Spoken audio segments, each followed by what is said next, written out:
The last thing Walter expected to find beneath the flaking wallpaper of room 103 was a folded piece of paper wedged into the plaster, like a buried secret. He'd only meant to strip the walls down to bare lath for renovation. The shelter hadn't been updated since '93, and the mold behind the old radiators was becoming a health concern. But the edge of that paper, yellowed, brittle, curling with age, caught his eye like a whisper from another time. He stood there for a long moment, gloved fingers trembling slightly, as if the wall had exhaled a memory. He unfolded the note slowly, expecting a prayer, maybe a child's drawing. What he read chilled him straight to the bone. It was only a few lines, written in shaky pencil, the letters faint and smudged with what looked like moisture stains or something else. He read it aloud in a voice just above a whisper, though the room was empty. They took her. Please don't forget her. Her name was Callie. She had the green scarf. 1984. Walter stared at the message, his heart drumming hard against his ribs. He looked around the dim room. The rust-colored carpet, the single metal-framed bed, the crooked cross above the door, and felt an eerie hollowness descend. He'd worked at St. Albans Transitional Housing for nearly a decade. Retired before that. Came back when they needed help. They always needed help. He didn't remember a girl named Callie. Not from '84. Not with a green scarf. But the note was real. Pressed into the wall like a confession no one had dared to hear. Walter didn't take it to the director. Not yet. Instead, he folded the paper carefully and slipped it into his wallet, where his late wife's photo used to be. He finished the day's work with a quiet urgency, sweeping up wallpaper scraps and old insulation, his mind racing backward through years of memories he thought were long dead. That night, Walter sat alone in his apartment above the shelter's chapel. He rarely watched TV. Most evenings, he read scripture or worked puzzles. But now, he sat with the note on the table beside his mug of lukewarm tea, staring out the window as a slow rain began to fall, streaking down the glass like tears. The green scarf, the name Callie, 1984. He opened the old resident ledger, kept in the archives downstairs. Flipping through the brittle pages, his fingers found the year. Women and children, most only temporary names in a long chain of suffering and salvation. There was a C. Maddox, who stayed from April to July of '84. Beside her name, in red ink, the word transferred. Walter frowned. That notation wasn't standard. Transferred where? He kept digging. The next day, Walter visited the basement again, this time looking not just for names, but for anomalies, things crossed out, unexplained entries, gaps in housing logs. He found more than he expected. 3 other women from that same spring, each with brief stays, each marked transferred, and no records of where they went. Even more haunting, each entry had been updated in the same handwriting. Neat. Almost too neat. Initialed by someone named R.L. Walter's breath caught. R.L. meant Reverend Leo, the former shelter director. Revered, respected, retired in 1991 and passed a few years later. No one ever questioned his record. He had built the shelter up for nothing, they'd said. Saved countless lives. But Walter had never fully trusted him. There were whispers back then, quiet complaints that got dismissed. Women who left in the night without saying goodbye. And now this note. Hidden, waiting, a name, a scarf, a year when the walls were still silent. He needed more. Something tangible. Something he could show. He remembered the supply closet in the chapel's west wing, where Leo kept his private records locked up long after his retirement. Most of it had been cleared out, but Walter still had the key from his days as building maintenance. That night, after the others had gone to sleep and the lights dimmed, he unlocked the door with shaking hands. Inside, dust coated the shelves like a second skin. Old Bibles, letters, boxes of unused hymnals, and a locked file cabinet. Walter yanked open the bottom drawer. It groaned like a secret waking from slumber. Inside were folders labeled by year. He found 1984. He pulled it out. At first, nothing seemed odd. Donation logs, supply sheets, letters to parishes requesting food drives. But then, folded in the back, he found a photograph. Faded, bent at the corners. For young women. Standing outside the shelter's back garden. 3 smiled. One did not. The girl on the far right. Arms crossed. Thin. Haunted. A green scarf wrapped around her neck like armor. Walter turned the photo over. In Leo's handwriting, Spring 84, C, M, E, and Callie.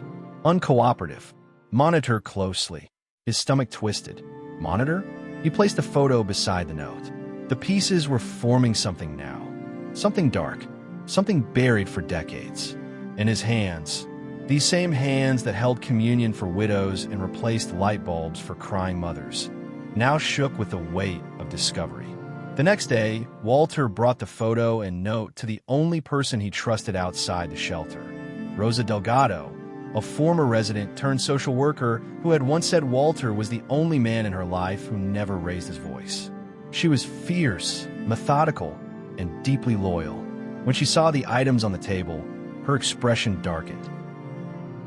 "I remember that scarf," she whispered. "I was here in '86.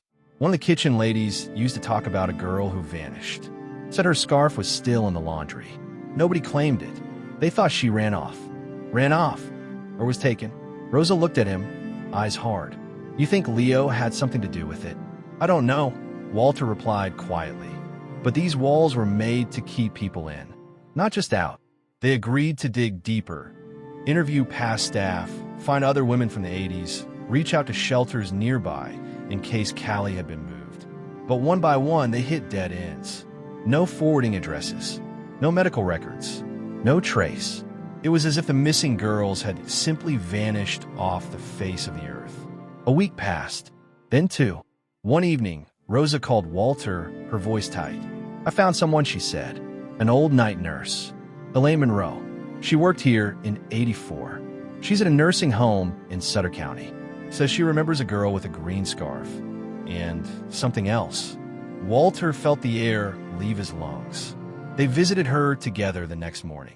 Elaine was frail, her memory foggy at times, but when she saw the photo, her face paled. "Callie," she whispered. She wasn't like the others. Brave but scared. She came to me once, said she thought someone was watching her room at night. Not one of the residents. A staff member. "Who?" Rosa asked gently. Elaine shook her head. She didn't say. But a few days later, she was gone. Reverend Leo told us she'd been taken to a special recovery program for trauma victims. That we weren't to speak about her. Said it would compromise her healing. Walter gritted his teeth. "Was there ever such a program?" "Not that I ever saw," Elaine said, voice fading. And then the other girls started disappearing too. They thanked her and left. The car ride back was silent, except for the wipers swishing across the windshield. The rain had returned, heavier this time. The kind that soaked everything, even the past. When they arrived back at the shelter, the hallway lights flickered. The air felt heavy, electric. Walter's keys jangled as he unlocked his apartment. Something was off. The door opened too easily. Inside, the small table by the window was overturned. Papers scattered. The note gone. Walter froze. He stepped forward slowly, dread seeping in like fog through a cracked window. And then he saw it. On the bed. A photograph. A new one. Of him. Standing outside the chapel. Taken that morning. Underneath, a single line was written in the same shaky pencil as the first note. "You weren't supposed to find her."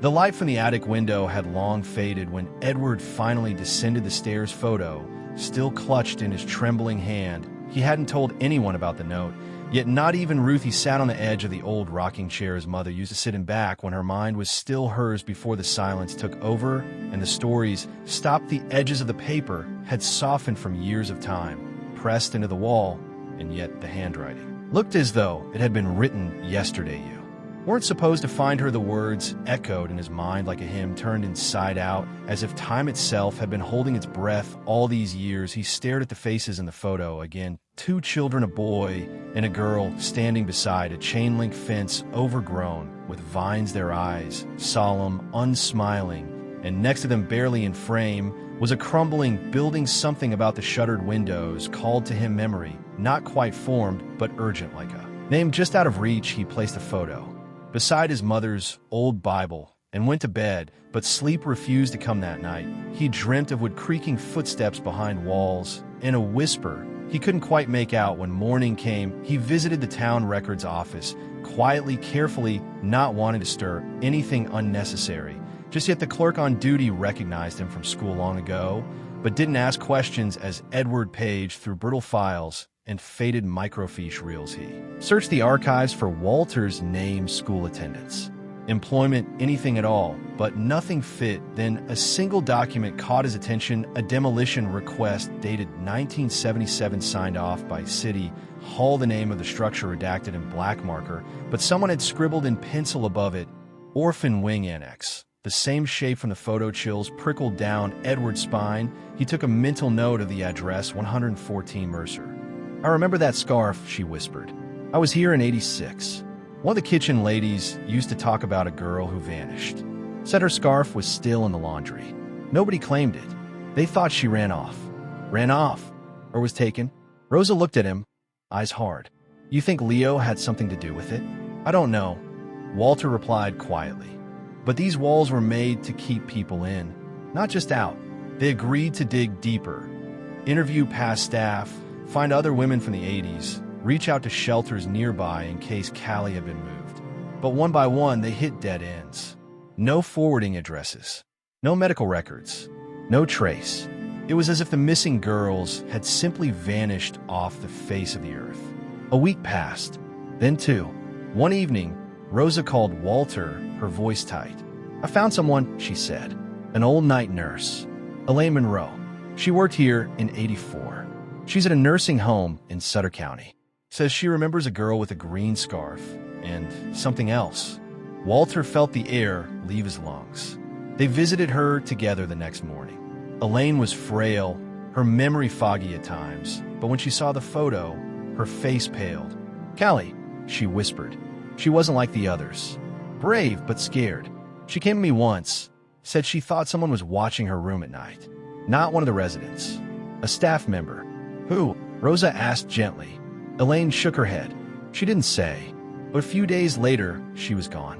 Reverend Leo told us she'd been taken to a special recovery program for trauma victims, that we weren't to speak about her, said it would compromise her healing.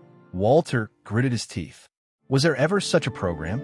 "Not that I ever saw," Elaine said, voice fading. And then the other girls started disappearing too. They thanked her and left. The car ride back was silent, except for the wipers swishing across the windshield. The rain had returned, heavier this time, the kind that soaked everything, even the past.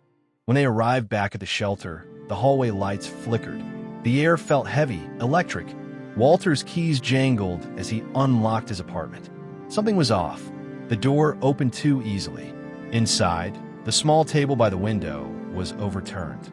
Papers scattered. The note gone. Walter froze. He stepped forward slowly, dread seeping in like fog through a cracked window. And then he saw it. On the bed, a photograph, a new one, of him, standing outside the chapel. Taken that morning. Underneath, a single line was written in the same shaky pencil as the first note.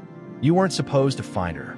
The light from the attic window had long faded when Edward finally descended the stairs. Photo still clutched in his trembling hand. He hadn't told anyone about the note, yet not even Ruth. He sat on the edge of the old rocking chair his mother used to sit in back when her mind was still hers before the silence took over and the stories stopped. The edges of the paper had softened from years of time, pressed into the wall, and yet the handwriting looked as though it had been written yesterday. "You weren't supposed to find her." The words echoed in his mind like a hymn, turned inside out, as if time itself had been holding its breath all these years. He stared at the faces in the photo again. Two children, a boy and a girl, standing beside a chain-link fence, overgrown, with vines. Their eyes, solemn, unsmiling, and next to them, barely in frame, was a crumbling building. Something about the shuttered windows called to him memory, not quite formed, but urgent, like a name just out of reach. He placed the photo beside his mother's old Bible and went to bed, but sleep refused to come that night. He dreamt of wood creaking footsteps behind walls. In a whisper he couldn't quite make out when morning came, he visited the town records office, quietly, carefully, not wanting to stir anything unnecessary. Just yet the clerk on duty recognized him from school long ago, but didn't ask questions as Edward paged through brittle files and faded microfiche reels. He searched the archives for Walter's named school attendance, employment, anything at all, but nothing fit. Then a single document caught his attention, a demolition request dated 1977 signed off by City Hall, the name of the structure redacted in black marker, but someone had scribbled in pencil above it, Orphan Wing Annex. The same shape from the photo. Chills prickled down Edward's spine. He took a mental note of the address, 114 Mercer Street, a place that no longer existed, or so the town believed. The next day, he drove out to that part of town, a neglected strip where chain-link fences bowed under the weight of rust and weeds. The factory that had once boomed with steel now stood like a mausoleum, its doors chained, its walls sun-bleached and brittle, and beside it, barely visible through the underbrush, the crumbled remains of stone foundation. He parked and walked the edge of the lot, his foot catching on something solid. When he cleared the leaves and debris, he found a half-buried cornerstone. Carved into it was a date and a name: St. Olive's Children's Refuge, 1913 to 1977, a forgotten orphanage. Edward felt his knees go weak. The girl in the photo, this was where she'd lived, and somehow this was where she disappeared. He returned to the attic that evening, digging through more of the wall insulation with gloved hands, afraid, yet determined there were other notes, not many, but enough to build a pattern. They were folded into tiny rectangles shoved behind the baseboard. Some were prayers, others were fragments of thoughts. Today, we had eggs again. Sarah is coughing. I miss Mama. But one note made his blood run cold. They said the storm would wash her away, and no one would know. He sat in silence long after night fell. The house was still too still, a hollowness in the floorboards that didn't feel like age, but absence, as if the house itself remembered what he'd forgotten. The next day, he visited the Historical Society and spoke with Mrs. Langley, an elderly woman whose memory remained sharper than any file. She blinked when he showed her the photo and leaned in closer, tracing the girl's face with a frail finger. Her voice lowered. She was one of the orphans, she said softly. We never did find her. I remember the search. Some said she ran off, but others whispered she was taken. Edward felt the note burn in his coat pocket. Mrs. Langley pointed to the back of the photo. There were faint pencil marks, initials, maybe an address. But smudged by time, he left with more questions than answers, and a growing sense of urgency that whatever had happened had been buried deep deliberately. That night, he returned to the ruined foundation at Mercer Street, flashlight in hand, wind cutting through the trees. He walked along what would have been the southern hallway, the stones damp with moss. When his foot struck something hollow, he knelt, pushing aside dirt and decayed leaves, revealing a rotted wooden hatch, barely wide enough for a child to crawl through. He hesitated, staring into the blackness below. The wind howled louder, as if warning him away. But then he heard it, the faintest sound, like a girl's voice, not crying, not screaming, but singing. It was a lullaby, half remembered, soft and steady, as if she had never stopped waiting for someone to listen. His heart pounded, and he reached for the hatch. But before he could open it, a sharp voice cracked behind him. What are you doing here? Edward spun around, flashlight beam cutting through the dark, and there, standing at the edge of the foundation in a long coat and wide-brimmed hat, was a man he didn't recognize, his face obscured by shadow, but his presence unmistakably hostile. The man stepped forward slowly, boots crunching gravel. I said you weren't supposed to find her. Edward's mouth went dry. The note, the photo, the singing, all of it colliding into this one moment. The man raised a hand, revealing something long and metallic, not a weapon, but a key, old and rusted, attached to a chain. The girl's chain. Edward realized. The man stepped closer, his voice quieter, now colder. You should have stayed in your attic. You really should have stayed. And before Edward could speak, before he could run, the man turned and disappeared into the blackness behind the trees, leaving Edward staring at the open hatch and the song below, still echoing, soft and sweet and impossibly alive. Edward stood frozen as the last trace of the man vanished into the trees. Only the lullaby remained floating up from the open hatch like a whisper from the bones of the earth. His breath came in shallow bursts, heart pounding, not just from fear, but something deeper, something ancient that stirred in his chest like memory or guilt. He looked down again at the rotted wooden hatch, the melody rising and falling soft as breath, and for a moment he wasn't standing in the ruins of an orphanage, but in a cradle of secrets forgotten by everyone except the ones who'd never left. Slowly, carefully, he lowered himself to the ground, brushing away splinters and old nails. To widen the hatch, he slipped the flashlight between his teeth and began to descend a short earthen tunnel barely wide enough to crawl through, pressed in on both sides by roots and cold soil. The flashlight flickered, then held steady, illuminating the curved walls damp, with moisture etched with markings. Crosses tally marks words in A. Child scrawl one name appeared over and over. Clara, Clara, Clara. He crawled forward the tunnel, sloping down and curving left until it opened into a small underground room. It smelled of old fabric rust and dust, unmoved in decades. The flashlight revealed a mattress on the ground matted with long decayed blankets, and beside it a wooden crate filled with small objects, carved figurines, pieces of broken glass, arranged like a shrine, and there in the corner a stuffed rabbit, missing one ear it stitched.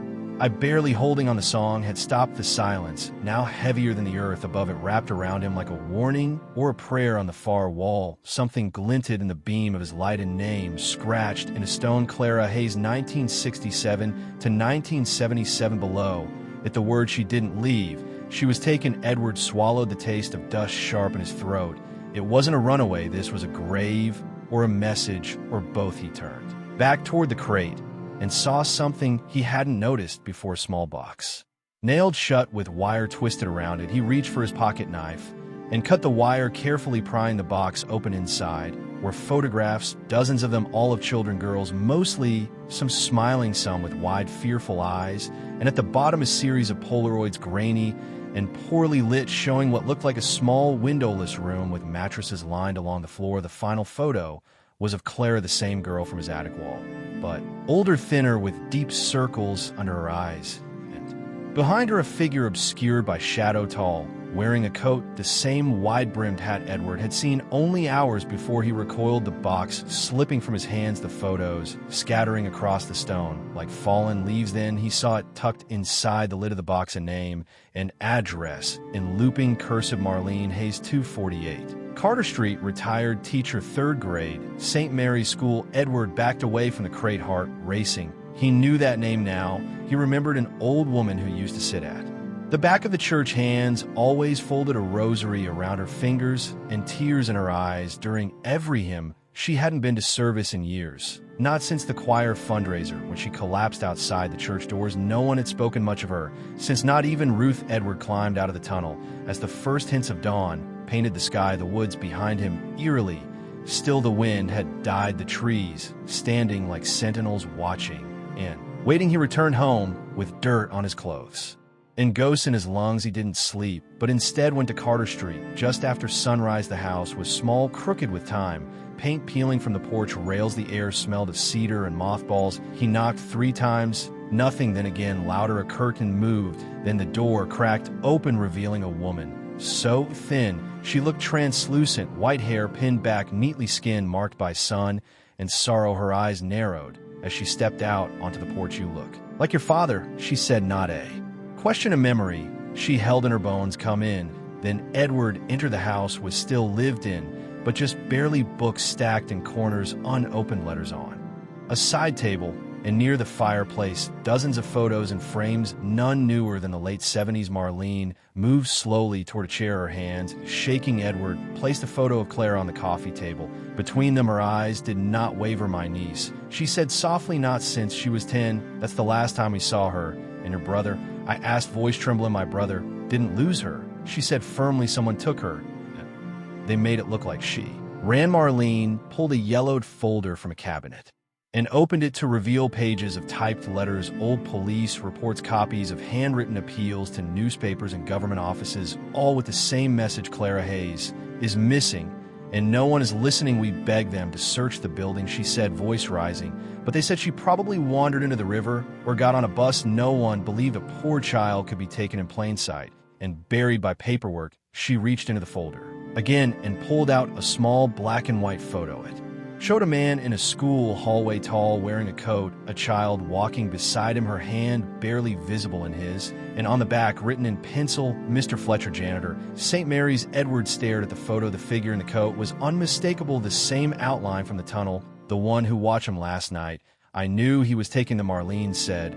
"I told the principal, I told the priest, but no one believed me. He was a war vet, they said. Quiet kind, he cleaned up and left quietly. In 78, moved out." West, no forwarding address. The school burned down. 2 years later, gas leak, they said. But I never believed that either. Marlene paused, her voice breaking. Then the letters started to arrive, one each year on Clara's birthday.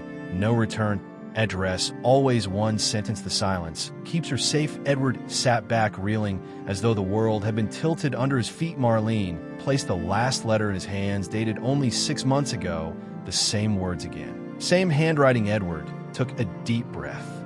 Steadying his thoughts, he looked at Marlene, her hands trembling with age and rage and sorrow. He stood. I need to go back, he said quietly. I need to find what else is down there. She nodded slowly. Be careful, son. Some places don't want to be remembered. As he stepped onto the porch, the air had shifted, the wind returning sharp against his skin. He got in his truck, pulled the photo from his pocket, and stared at Clara's eyes. They no longer looked like a stranger's. They looked like a call he couldn't ignore. He drove back to the foundation, walked the old path, boots crunching against gravel and broken glass. The hatch still lay open, but the tunnel below was darker than before, quieter, as if something had sealed itself off in the hours since his last visit. He lowered himself down, flashlight in hand, retracing his steps, the air colder, now each breath drawing mist, and the lullaby gone. In its place, a deeper sound, a rasping whisper like breath caught in a dying throat. He stepped into the room again. But something had changed. The box was gone. The photographs, scattered before, now vanished. In their place were fresh footprints leading to the far wall, where a second tunnel had appeared, a narrow passage carved roughly into stone, and above it scrawled in fresh red letters, just 5 words, and you followed her anyway. Here's part 4 of your story in the style of Nest Stories, continuing from the last cliffhanger and building toward the final resolution in part 5. This part will deepen the mystery, elevate the emotional stakes, and end on a suspenseful turning point. The next morning, Walter sat on the edge of his bed, still in yesterday's clothes, the photo of the girl and the note beside him. Sleep hadn't come easy. Something about her eyes, bright yet hollow, had followed him through the night. And that voice, still echoing from nowhere and everywhere, tugged at some corner of his memory that refused to be ignored. Downstairs, the cafe felt unusually quiet for a Saturday. Maggie was already prepping for the breakfast rush, humming faintly, a kind of melody Walter hadn't heard in years. He paused at the threshold, watching her stir batter, flip the switch on the ancient coffee pot, wipe the counters in soft, reverent circles. "Mags," he finally said. She turned, and the way she looked at him said she already knew something had shifted. "I need to show you something." Upstairs at the small table by the window, Walter spread out the photograph and the note. He watched her closely as she examined them, waiting for the furrow in her brow, the catch in her breath. It came. "Where did you get this?" she whispered, her eyes darting to the photo and back to Walter's. "I found it in the wall upstairs. Yesterday, the room they called 2C before the fire." Maggie's hands trembled slightly as she set the photo down. "I know this girl," she said after a long silence. "Her name was Emmy Whitaker. She was in the grade below me." Walter's breath caught. "She lived here." "No, not here," Maggie replied slowly, picking her words with care. "She was part of St. Agatha's Home for Girls. They were transferred here during the 1971 winter flood. Basement of the rectory was compromised. They needed shelter. St. Agatha's." The name rang a dull bell in Walter's chest. He remembered the stories, the storm, the damage, but the part about transferring children had never made it into the newspaper archives. "How long were they here?" Maggie looked away. "That's where things get strange. Some say it was only for 2 weeks. Others don't remember them leaving at all."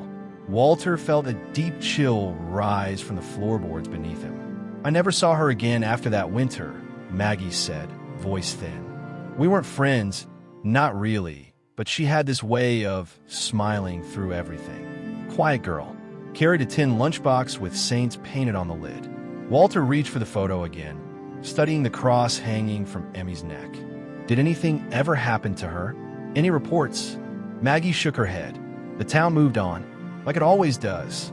Walter stood and paced toward the window.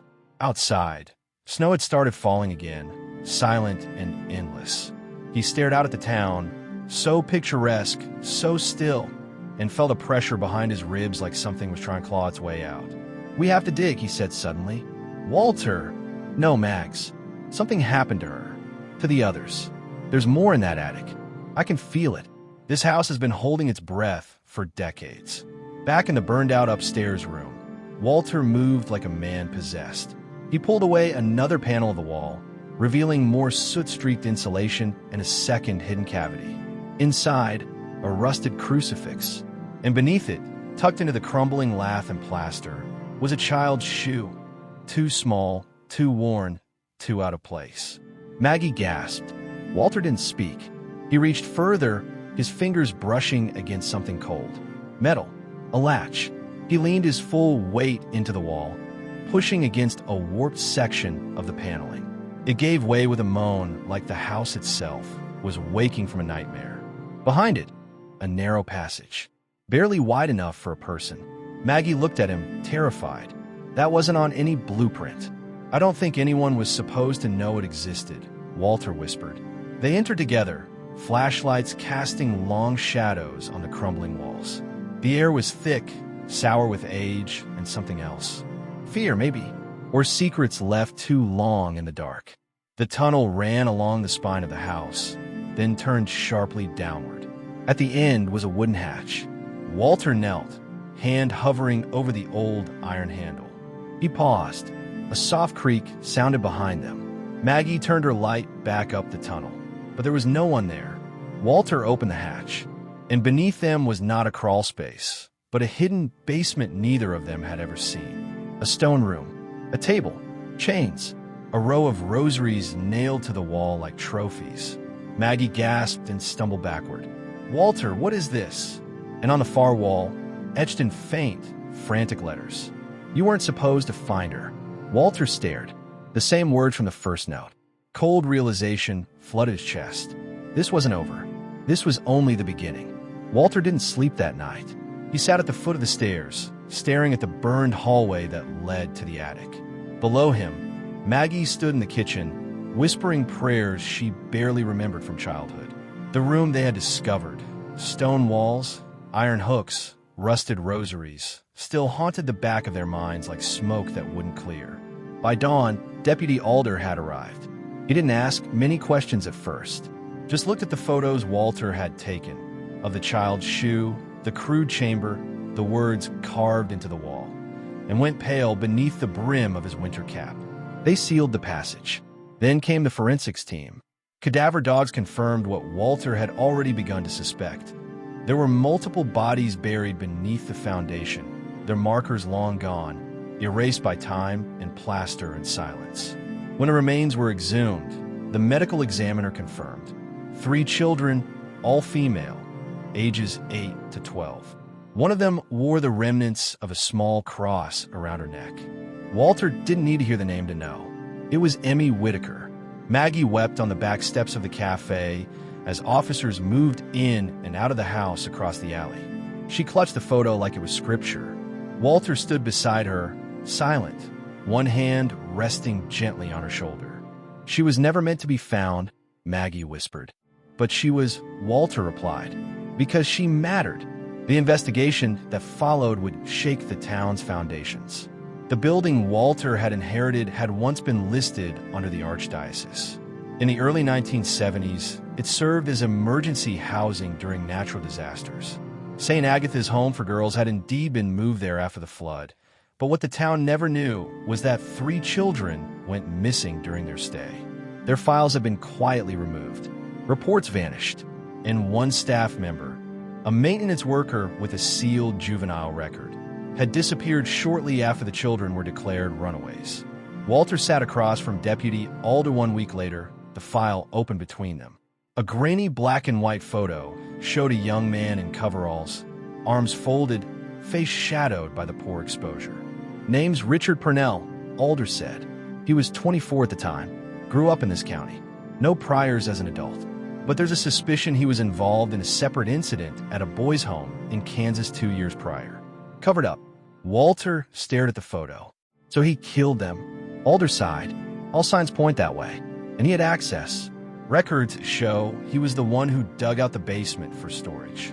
No one checked it again after 73. Where is he now? Alder closed the file. Died in 1991. Truck accident outside Sacramento. No family. No forwarding address. No obituary. So there would be no trial. No perp walk. No headline justice. But there would be truth. 2 weeks later, the town of Avondale gathered under gray skies as 3 white caskets were lowered into the ground on the far side of the cemetery. Father Barrows read from Psalms. Walter stood behind him, hands folded, the photo of Emmy tucked in his coat pocket. Someone had donated new headstones. They read, Emmy Whitaker, Charlotte Jameson, Maria Lopez. They were never lost to God. After the service, Maggie took Walter's arm. You did this, she said softly. You gave them names again. Walter didn't speak. He just nodded, overwhelmed. That evening, Walter returned to the house alone. The attic was boarded up now. The passage sealed, the walls repainted. The air still held the faint scent of ash and old wood. But the silence had changed. It wasn't waiting anymore. It was resting. He placed a photo of Emmy back on the wall. Not hidden, but framed now, beneath a small plaque that read, In memory of the children who waited too long to be heard. Downstairs, Maggie turned the cafe sign to closed and poured 2 mugs of coffee. She handed one to Walter and leaned against the counter beside him. You staying? She asked. Walter looked around, at the creaky floorboards, the worn tile, the sun beginning to filter through lace curtains. I think I am, he said. Later that week, he submitted a request to the town council to designate the building a historical site, not for its age, but for its truth. And when a local journalist interviewed him for a feature titled The Man Who Found a Note in a Wall, Walter said only this. Sometimes the past isn't buried. It's just waiting for someone to listen. He didn't mention the voice that called out to him. He didn't say how, some nights, when the wind passed through the old beams just right, it still whispered, Thank you.